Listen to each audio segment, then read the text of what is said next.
Então quem escreve a carta aos Romanos? O apóstolo Paulo, cerca de 57 depois de Cristo. Qual era o público?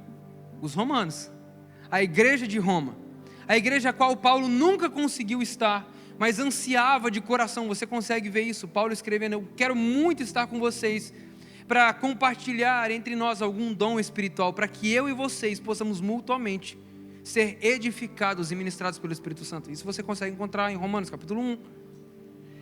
Mas a grande verdade dessa carta é que essa carta destinada a essa igreja, a igreja de Roma, qual era essa igreja? Era uma igreja feita de dois públicos alvos, dois públicos principais. Primeiro, gentios, fala comigo, gentil. Segundo, judeu. Isso. Então, tinham dois públicos num mesmo lugar.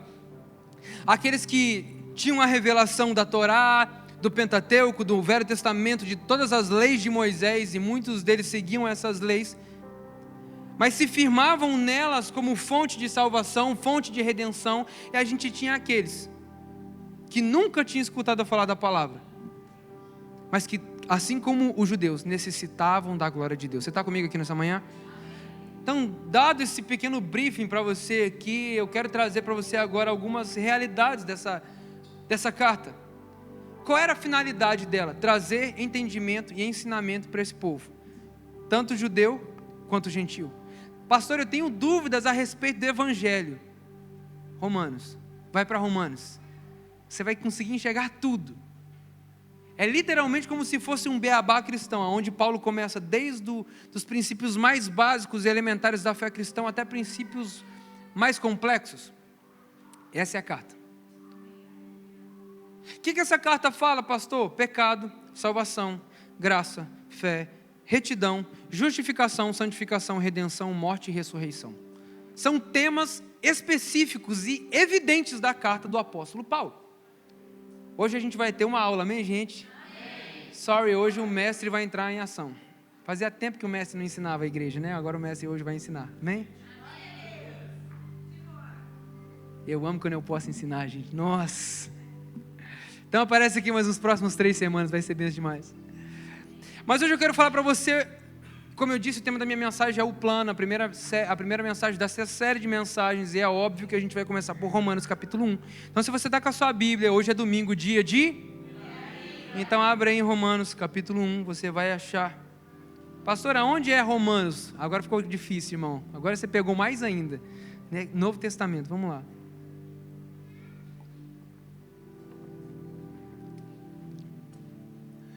Romanos capítulo 1, a gente vai ler do 1 ao 6. Quem achou, diga amém. Amém. Glória a Deus, 2 pessoas. A palavra fala para mim e para você: Paulo, servo de Cristo Jesus, chamado para ser apóstolo, separado para o evangelho de Deus, o qual foi prometido de antemão por meio dos seus profetas nas escrituras sagradas. A palavra continua dizendo: acerca de seu filho, que como homem era descendente de Davi, mas foi declarado, e mediante o Espírito de santidade, foi declarado Filho de Deus com poder, pela sua ressurreição dentre os mortos, Jesus Cristo, nosso Senhor. Por meio dele, por causa do seu nome, recebemos graça e apostolado para chamar dentre todas as nações um povo para a obediência que vem pela fé. E vocês também estão entre os chamados a pertencerem a Jesus Cristo. Até aqui. Sabe o que eu acho lindo dessa passagem? E a gente hoje vai se deter bastante do 1 ao 5. Se a gente fosse estudar Romanos ao pé da letra, irmão, a gente demoraria alguns meses estudando essa carta. Mas nesse primeiro momento, onde Paulo começa a fazer essa introdução, e como eu disse a você, existem alguns pontos específicos que Paulo faz questão de deixar claro, porque Paulo era um judeu. Sabe aquele judeu original? O judeu original, de fábrica. A palavra fala que ele foi ensinado aos pés de Gamaliel, um dos maiores mestres da época judaica, onde Paulo, irmão, se você não tem noção não, se você assistiu um pouquinho The Chosen ali, a gente tem uma pitada hollywoodiana ali nele, né, bem dramática, mas você consegue ver que até as crianças, se você não sabe, existe uma cerimônia chamada Bar Mitzvah, que a criança ela tem que recitar passagens, ela tem que conhecer a Torá, ela tem que saber da lei. Paulo foi ensinado, por isso que Salmos fala, né? Ensina a criança, inculca na criança. Eles tinham esse hábito, as crianças sabiam. Paulo, desde criança até a sua adolescência, até a sua juventude, a gente não tem aqui ao certo a idade de Paulo, mas a palavra fala claramente para mim e para você que Paulo é encontrado por Jesus em Atos capítulo 9. Paulo não era qualquer pessoa, era um representante legal. Ele tinha carta para perseguir aos cristãos. Então imagina, numa carta que Paulo vai escrever a uma igreja de Roma, ele tinha que deixar muito bem claro algumas coisas específicas. Se você está na sua versão, eu não sei qual que é a sua, acabei de ler para você na NVI, mas eu ganhei uma Bíblia no passado do meu aniversário que eu achei incrível ela, a versão NVT, nova versão transformadora. Eu te encorajo, se você não tem o hábito de ler a sua Bíblia em outras versões, comece a ler em outras versões para você ter alguns inserts, para você pegar algumas palavras, que dependendo da tradução vai fazer mais sentido do que outras. Essa palavra que Paulo começa dizendo, Paulo, vírgula, servo de Deus, ou servo de Cristo, na NVI, essa mesma palavra servo, se você busca ela no hebraico, a palavra traduzida para ela é escravo. Na versão NVT, a palavra vai falar para mim e para você, eu, Paulo, escravo de Cristo Jesus, chamado para ser apóstolo e enviado para anunciar as boas novas de Deus. Paulo faz questão de se colocar em uma posição que eu e você precisamos entender acima de todas as coisas. E aqui eu começo a pregar nessa noite, nessa manhã, em nome de Jesus. Paulo, servo de Cristo. Irmão, independente das faculdades que Paulo tinha, dos seus conhecimentos, da capacidade mental, da capacidade acadêmica, de tudo aquilo que Paulo tinha como conhecimento, ele chega diante da igreja de Roma e ele fala assim, ei, eu sou o primeiro a mostrar para vocês que eu sou servo de Cristo, eu sou escravo do Senhor. O que eu estou querendo dizer? O que você está querendo dizer, pastor? Que nós precisamos ter esse entendimento. Paulo já começa a carta trazendo esse... Irmão, se isso não fosse intencional, com certeza não estaria ali. Posso ouvir um amém aqui? Se está aqui, irmão, é porque tem um motivo. Paulo faz questão de dizer assim, ei, eu estou trazendo a revelação, eu estou trazendo a palavra, eu estou trazendo a mensagem para vocês, mas começa em mim, eu sou o servo de todos. Eu sou o servo de Cristo. Em outras versões, eu sou escravo de Deus. Paulo começa trazendo essa revelação. Paulo, servo de Cristo. Paulo, ele tinha essa obrigação nele, de fazer o quê? Mostrar para todo mundo que agora, aquele que perseguia alguns dias, alguns meses atrás esse evangelho, matou homens, matou mulheres, matou crianças, por esse evangelho, agora ele é o primeiro a dizer, eu sou escravo desse evangelho. Jesus me encontrou, mudou a minha vida, me restaurou, me transformou de dentro para fora. Paulo queria mostrar, quem que eu sou? Eu sou um servo. Eu sou um instrumento pelo qual o evangelho de Deus está sendo anunciado. A primeira realidade que nós como cristãos precisamos nos lembrar, seja um judeu cheio das leis do Senhor ou gentios, Paulo queria mostrar, ei, independente da sua posição social, acadêmica ou seu background, você é servo de Cristo.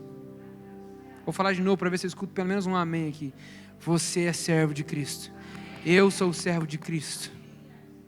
Irmão, você é um instrumento, você não é o fim. Se a gente começar a entender isso dentro da igreja, isso vai fazer uma diferença tão absurda que você não tem ideia. Se você começar a entender que você é servo, assim como Cristo foi servo, assim como Paulo foi servo, assim como os outros discípulos foram servos, para que outros pudessem ser alcançados, irmão, a realidade muda. Sabe por quê? Em outras palavras, sabe o que Paulo estava dizendo? Cristo é o centro e não eu. Cristo é o centro da minha mensagem. Cristo é o centro da minha vida. A gente ama cantar, né? Jesus, you're the center. Esqueci a letra. Que em meu coração Cristo seja o centro e todo meu ser. Pois é, a gente ama declarar essa verdade. Mas sabe o que Paulo estava falando? Ei, esse evangelho que eu estou pregando não é meu, é dele. Não é sobre mim, é sobre ele. Por isso, irmão, deixa eu falar uma coisa para você. Se você estiver procurando uma igreja, não procure uma igreja perto da sua casa, procure uma igreja perto da Bíblia. Pare de escutar qualquer porcaria na internet. Irmão, hoje eu vim para pregar, I'm so sorry. Se você se sentiu ofendido hoje, irmão, eu vou pregar só a palavra para você hoje. Pare de escutar pessoas que falam tantas verdades, tantos princípios, tantas chaves, tantos drives para você instalar na sua cabeça. que não vão te levar a lugar nenhum. Porque ensinamentos de homens são falhos, são passageiros, mas a própria palavra fala: céus e terra passarão, mas a minha palavra permanecerá para sempre. O apóstolo Paulo fala assim: ei, não é sobre mim, é sobre ele. Mas Paulo ainda ele vai além, e eu preciso que você fique comigo, que eu estou ficando animado para essa palavra que a gente vai ministrar agora. Ele fala: esse evangelho de Deus, olha lá, deixa o texto aberto em nome de Jesus. Romanos capítulo 1, a palavra fala: Paulo, servo de Cristo Jesus, chamado para ser apóstolo. Seu chamado nunca vai ser maior do que a sua função de ser servo. Eu vou falar de novo, que agora a gente não está diminuindo os amém, eu estou ficando preocupado. Seu chamado nunca vai ser maior do que a sua posição de ser servo. Antes de ser um pastor, antes de ser um ministro, antes de ser um evangelista, antes de ser um apóstolo, antes de ser um cantor, você é servo de Cristo.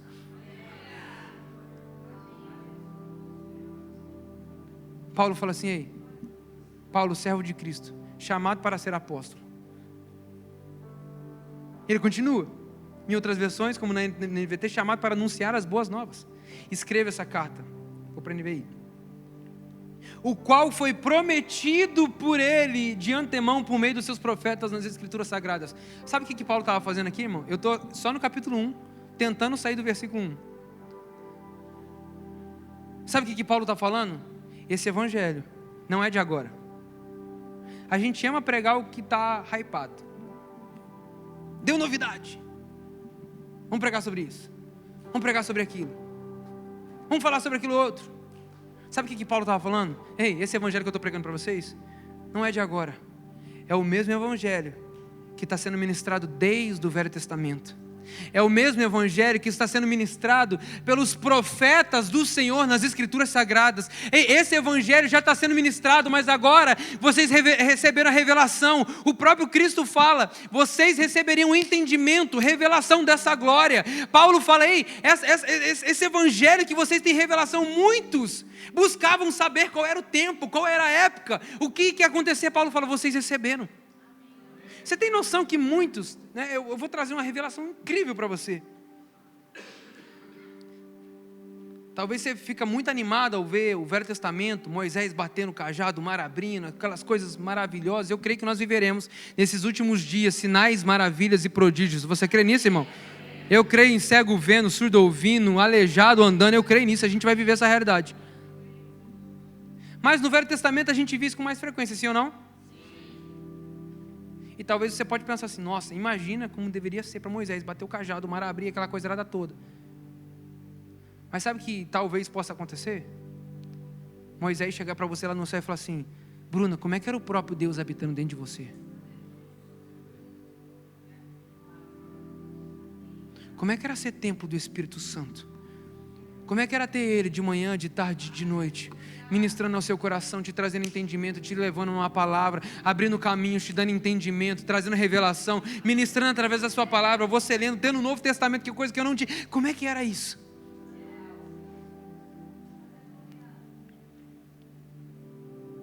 Paulo fala: esse evangelho não é de agora. Ele está sendo ministrado desde os profetas.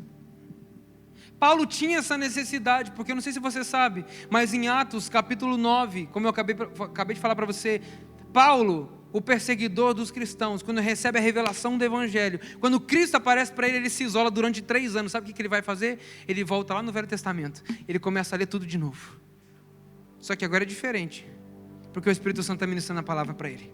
Ele fala assim: meu Deus, eu estou enxergando Deus, o Deus que prometeu, o Deus que abriu o caminho no meio do deserto, o Deus que mandou maná para o seu povo, um Deus que mandou a coluna de fogo, um Deus que botou uma nuvem, um Deus que abriu caminhos, que libertou o povo do meio do deserto. Tem alguém comigo aqui nessa manhã? Um Deus que fez as sandálias dos pés crescer, um Deus que fez as roupas novas, um Deus que parou o sol, um Deus que não fez chover por 3 anos. É o mesmo Deus. Paulo começa a olhar para o evangelho e fala assim: meu Deus, esse é o meu Deus. Paulo ele precisa trazer essa afirmação para essa igreja de Roma aí. Sabe por quê? Porque, como eu falei para você, a gente não tinha só gentil. Talvez para mim e para você, esses dias eu vi uma coisa muito engraçada, gente. Eu vi um memezinho na internet, tinha 2 crianças assim, ó. Aí aparece a pessoa: a mãe, né, com as 2 criancinhas. Aí estava aqui, judeu, gentil, aqui estava, né, Deus, aí estava na colherzinha assim, evangelho. Aí estava a mãe botando na boca da criança, que é o judeu, ele estava assim. Aí o gentil do outro lado assim, tipo, dá para mim.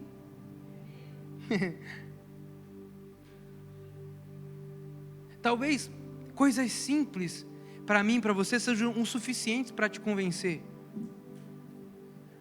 Mas Paulo, ele toca na ferida do judeu e fala assim: esse evangelho é o evangelho que os seus pais contavam para você. Esse evangelho são as histórias que os seus avós contavam para você de um Deus que fez milagres. É o mesmo Deus de Abraão, do nosso pai da fé, é Ele. Paulo começa a trazer esse entendimento de maneira clara. Paulo, ele mostra, esse é o evangelho de Deus. Não é de agora. Então Paulo começa, vamos continuar lendo em nome de Jesus, senão a gente não chega nem no versículo 3. Acerca de seu filho, que como homem era descendente de Davi, e que mediante o Espírito de Santidade foi declarado Filho de Deus com poder, pela sua ressurreição dentre os mortos. Jesus é brevemente apresentado por Paulo. Paulo precisa trazer um entendimento, porque Jesus era contemporâneo, era da sua época. Não fazia muito tempo que Jesus tinha morrido e ressuscitado. Muitas pessoas, muitos judeus, e você sabe disso, é só ler nos livros, Mateus, Marcos, Lucas, João, você consegue ver tudo isso. Muitos judeus não estavam ainda acreditando que Jesus era o Filho de Deus, que Jesus era o Messias, aquele que foi chamado. Muitos judeus, hoje se você for lá em Jerusalém, irmão, meu sonho, eu quero ir lá ainda. Manda Deus meu documento de viagem, de quem precisa aqui, em nome de Jesus, aleluia. Vai receber no seu green card aí nessa manhã, em nome de Jesus, irmão. Quero ir lá conhecer, mas se você chegar lá, provavelmente, se você chegar para um judeu e falar assim: Jesus, o Messias, vai dizer: não, calma, segura aí. O Messias ainda não veio. Paulo, ele estava falando assim: ei, o Messias é ele, o prometido, o Filho de Deus. Jesus, ele é o Filho de Deus. Jesus, ele é o descendente de Davi, ele é o cumprimento da promessa. Jesus, foi ele que morreu na cruz por mim e por você. É ele, é tudo sobre ele, é por ele. Paulo tem o senso de trazer esse entendimento. Ei, cara, Jesus morreu, mas ele não só morreu, pelo Espírito de Deus, ele foi ressurreto dentre os mortos, e esse Espírito que nele habitou, o fez totalmente apto a ser chamado Filho de Deus. É esse Espírito, é através do Espírito. Ele fala aqui, acerca de seu filho, que como Davi era que como seu filho era descendente de Davi, que mediante o Espírito de Santidade, mediante a quem? Foi declarado o Filho de Deus com poder pela sua ressurreição dentre os mortos, a saber, Jesus Cristo, o nosso Senhor. O que Paulo fala para mim e para você: ei, não é Jesus Cristo, o Deus dos que Jesus converteu, aqueles que caíram no papinho de Jesus. Ele fala assim: não. Ele, Jesus, aquele que abriu os meus olhos, aquele que mudou a minha vida, aquele que me encontrou como um sol do meio-dia, onde os meus olhos não conseguiram estar abertos, aquele que bradou aos meus ouvidos e disse: Paulo, por que você me persegue? Mas eu tenho algo para você. Aquele que muda toda a história da vida de Paulo, e fala assim: esse é Jesus que me alcançou, esse, o Filho de Deus, o nosso Senhor. Cara, isso aqui que Paulo está falando.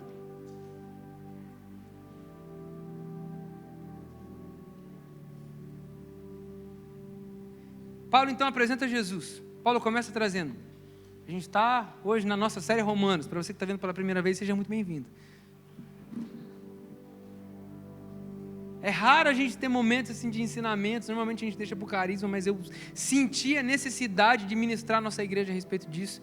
E eu creio que o Espírito Santo vai falar com você. Mas o que eu estou tentando trazer para você é que Paulo começa a trazer a revelação do Evangelho, a revelação daquilo que é o Evangelho.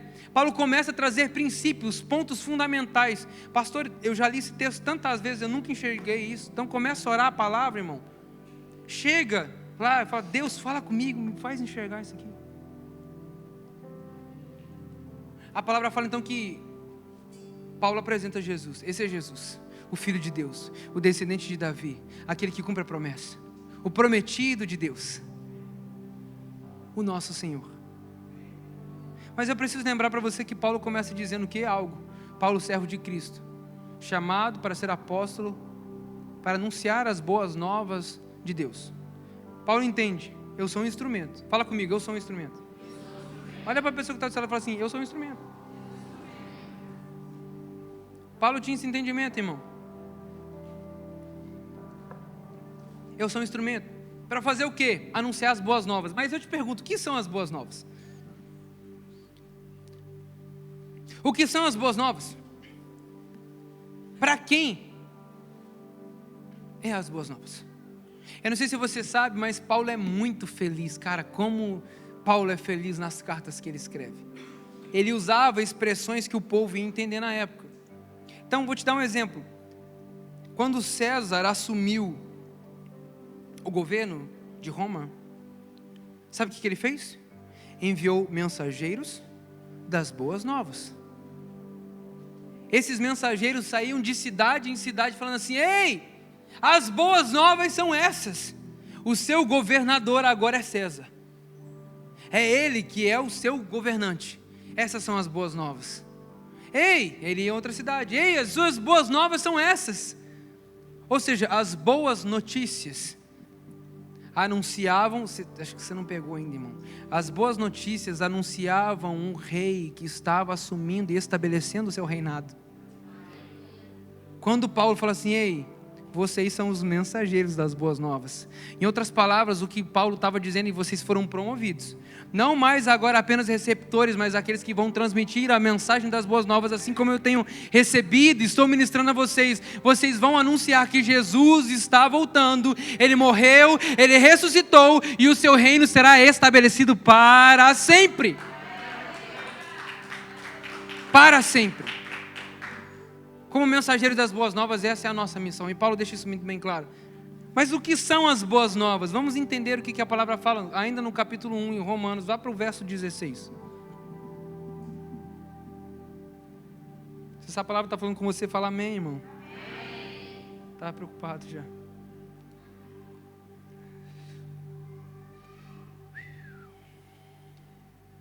Paulo começa, vamos começar do 14. 1 Romanos, verso 14. Sou devedor tanto a gregos como a bárbaros, tanto a sábios quanto ignorantes. Por isso eu estou disposto a pregar o evangelho também a vocês que estão em Roma. Verso 16. Não me envergonho do evangelho, porque é o poder de Deus. Sabe o que são as boas novas? O poder de Deus. As boas novas é o poder de Deus. O poder de Deus para a salvação de todo aquele que nele crê, primeiro do judeu e depois do grego. Porque no evangelho é revelada a justiça de Deus. Uma justiça que do princípio ao fim é pela fé, como está escrito. O justo viverá pela fé. Irmão, o evangelho é o poder de Deus. O evangelho é o poder de Deus para salvar. O evangelho é o poder de Deus para restaurar. O evangelho é o poder de Deus para fazer de justos aqueles que eram injustos. O poder de Deus para fazer pecadores santos. O poder de Deus para restaurar. O poder de Deus para fazer novas todas as coisas. O evangelho, as boas novas, é o poder de Deus para a salvação. E Paulo deixa isso muito específico. Aí eu começo a trazer um tema que hoje vai ser o alvo. Eu prometo que eu estou acabando, mas eu preciso de mais alguns minutos seus. Quando a gente fala de evangelho sendo o poder de Deus, um ponto muito importante que Paulo fala é o poder de Deus para a salvação. Fala comigo, salvação. Fala com mais força em nome de Jesus, salvação. Então talvez até hoje, dentro da igreja, você nunca entendeu sobre salvação. Pois bem, Paulo deixa muito bem claro. Vamos falar sobre salvação. Paulo começa dizendo que o evangelho é o poder de Deus para a salvação de todo aquele que nele, fala comigo, crer. Esse é um pré-requisito para você ser salvo.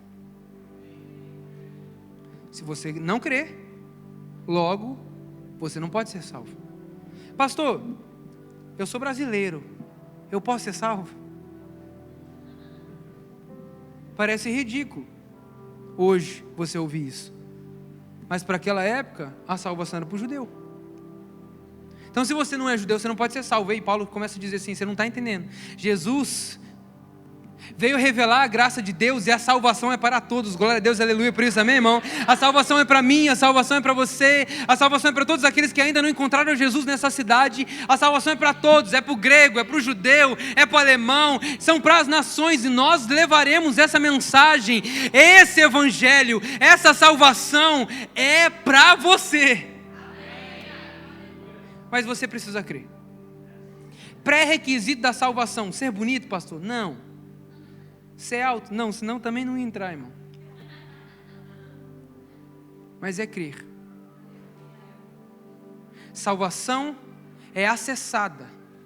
A salvação é adquirida pela fé.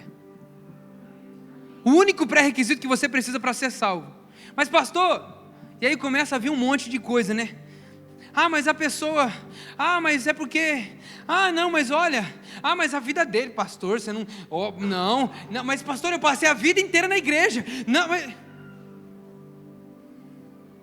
mas ele vivia lá, pastor. Pré-requisito para ser salvo: crer. Com o coração se crê, com a boca se confessa. Eu estou pregando o evangelho para você. Pastor, eu não estou gostando. Pregue a palavra, Timóteo. Essa é a instrução de Paulo a Timóteo. Pregue a palavra. É a palavra que cura, é a palavra que restaura, é a palavra que traz entendimento. E a palavra deixa claro para mim e para você: salvação é para quem? Para todos. Mas ela é acessada, adquirida através da sua... Isso, obrigado. 2 pessoas. Fala comigo, fé. Fé. A salvação é pela fé, irmão. Sabe por que Paulo deixa isso muito bem claro? Porque Paulo estava falando em outras palavras para mim e para você: a salvação não é pelas suas obras. Efésios capítulo 2, o próprio Paulo escreve agora a igreja de Efésios. Vamos lá para você não se perder no que eu estou te falando. Efésios capítulo 2, verso 1 a 10. Vocês estavam mortos nas suas transgressões e nos seus pecados, nos quais costumavam viver, quando seguiam os padrões deste mundo, e o príncipe do poder do ar, o espírito que agora atua nos filhos da desobediência. Antes, todos também vivíamos com eles, satisfazendo os desejos da nossa natureza pecaminosa, realizando as vontades e os pensamentos dela. Como os outros, éramos por natureza merecedores da ira. Todavia, fala comigo, todavia. Aleluia. Deus, por ser rico em misericórdia, por causa do grande amor que nos amou, deu-nos a vida com Cristo quando ainda estávamos mortos nas transgressões. Pela graça, vocês são salvos. Deus nos ressuscitou com Cristo e com Cristo nos assentou nas regiões celestiais em Cristo Jesus, para mostrar nas eras por vir a incomparável riqueza da sua graça, demonstrada na sua bondade para conosco em Cristo Jesus. Pois pela graça sois salvos, por meio da fé. E isso não vem de vocês, é dom de Deus. Não é por obras, para que ninguém se glorie. Porque fomos feitos por Deus, criados em Jesus, para boas obras, as quais Deus preparou previamente que andássemos nela. Entende uma verdade em nome de Jesus de uma vez por todas: você não vai ser salvo pelas suas obras. Talvez você ouviu um evangelho segundo alguém. Quem entendeu, entendeu. Meu evangelho é segundo Jesus, irmão. O seu eu não sei. Talvez você ouviu um evangelho segundo alguém que você precisava fazer muita coisa para ser salvo. Salvação é pela fé. Não é por obras. Salvação não é pelo quanto você pode pagar, irmão.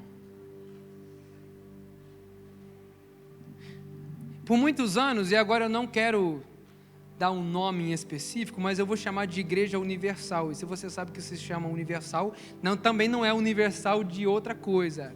A Igreja Universal, também conhecida como Igreja Católica, na Idade Média, viveu um tempo chamado de indulgência. Pastor, eu não odiava a história, nunca aprendi sobre isso. Então deixa eu te refrescar a memória, que é importante você saber.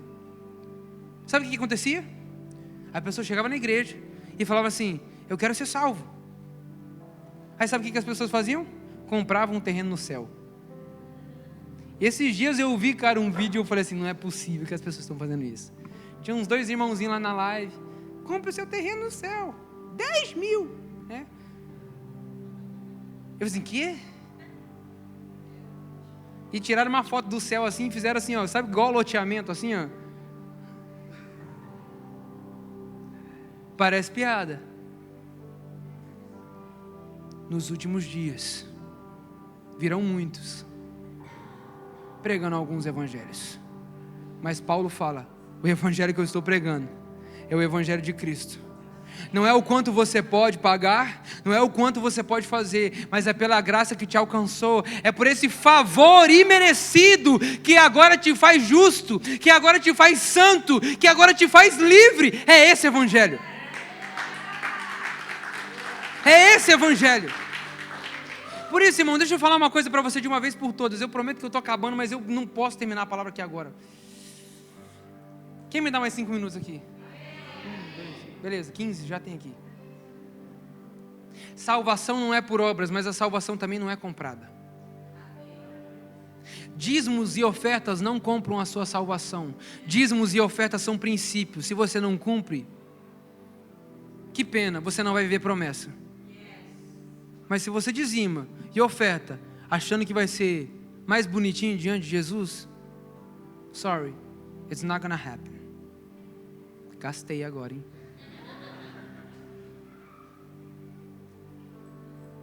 Não é por obras. Fala comigo, não é por obras. Não é comprada. Sabe como é que ela foi comprada? Por um alto preço. Um preço de sangue. Preço de sangue inocente. Aquele que não era pecado se fez pecado. Aquele que não era injusto se fez injusto. Aquele que se esvaziou de toda a sua glória, tomou a minha e a sua cruz, em meu e em seu favor, para que nós pudéssemos ser comprados. Preço nenhum seria suficiente para pagar o que Ele fez por nós.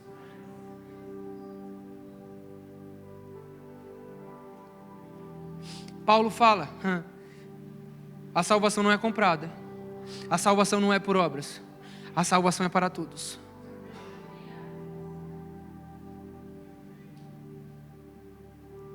Sabe o que é mais interessante? Paulo ele começa a botar todo mundo na mesma régua.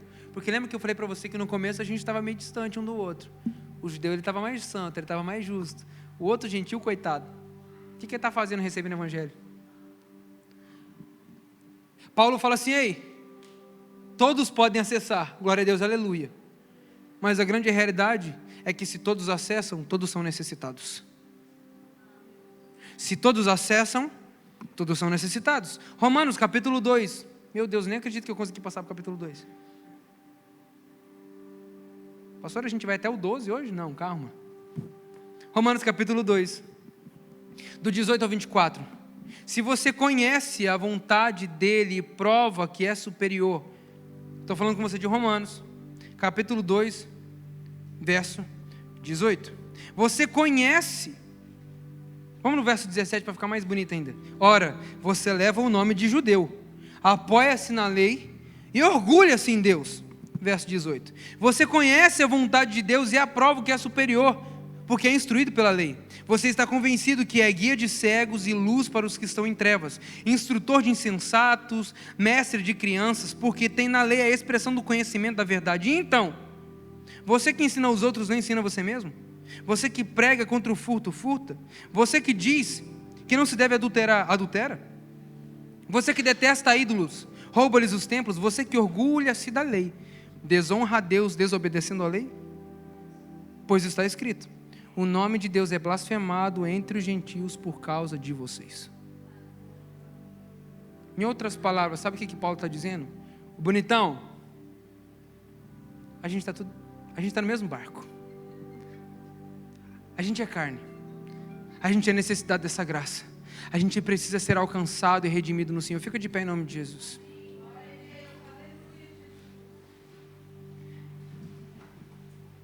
Em Romanos capítulo 6, eu prometo que esse vai ser o último texto que a gente vai ler hoje. Mas Romanos capítulo 6, verso 20.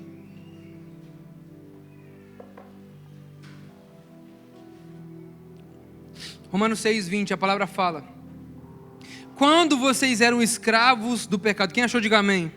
Romanos 6, 20 a 23, quando vocês eram escravos do pecado, estavam livres da justiça. Então calma aí, pastor. Eu era escravo do pecado, mas estava livre? É porque que Paulo começa dizendo, Paulo escravo do Senhor, escravo dessa justiça agora. Paulo fala, quando vocês eram escravos do pecado, estavam livres da justiça. Que fruto colheram então das coisas das quais vocês se envergonham? O fim dessas coisas era morte. Irmão, em outras palavras, sabe o que Paulo estava dizendo? Sabe a vida que você estava vivendo? Sabe aquilo que você estava fazendo? O jeito que você levava a sua vida? Qual era o fruto que você colhia disso? Irmão, quem foi muito perdoado, muito ama. Você sabe de onde Jesus te tirou. Você sabe de realidades que só você sabe que Ele te tirou.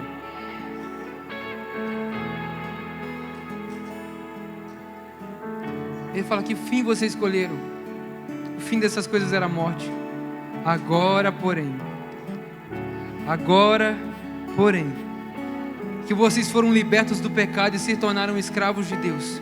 O fruto que colhem leva à santidade e o seu fim é a vida eterna. Porque o salário do pecado é a morte, mas o dom gratuito de Deus é a vida eterna em Cristo Jesus, o nosso Senhor. Vamos ler juntos essa passagem mais uma vez em nome de Jesus? Pois o salário do pecado é a morte, mas o dom gratuito de Deus é a vida eterna em Cristo Jesus, o nosso Senhor. Levante as suas mãos nessa manhã, Lagoinha.